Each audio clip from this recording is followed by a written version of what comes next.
Hey guys, it's me. Welcome back to my channel. Today I'm in a different spot. I'm outside my room. So today's video is going to be a room tour. Let's go. So here's my door. Let's walk in.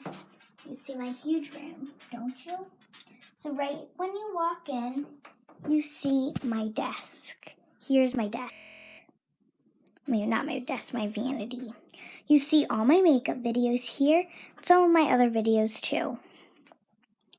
Hey guys, you see me vlogging, not vlogging, videoing. So, comment in the comment section below if you want me to do a desk tour and a vanity tour. So just let me know. So there you go. There's my desk. Then right next to my desk, I have my dresser. I'm not going to show you what's inside because that's my clothes. And then I have my TV and my box. Over here, I just have some toys for when my friends come over because they are younger than me. And over here, I have all my books and diaries and notebooks.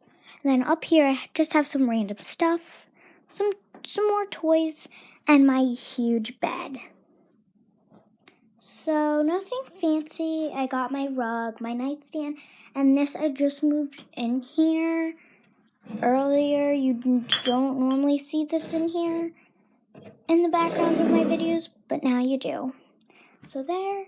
And then I have just a window and some paintings on the wall of my bed and stuff. Then I just have my desk here, nothing fancy, just a desk. Then some stuff that I need to move, and then a hook with my book bag and some stuff that I haven't gotten to yet, and then my closet. So that is mostly it. That was very short. Let me know in the comments below if I should or should not do a house tour. So let me know in the comments below. And without further ado, get to things you need to do. And remember to subscribe and give me a like and comment down below what you want me to do. So bye guys. Woo!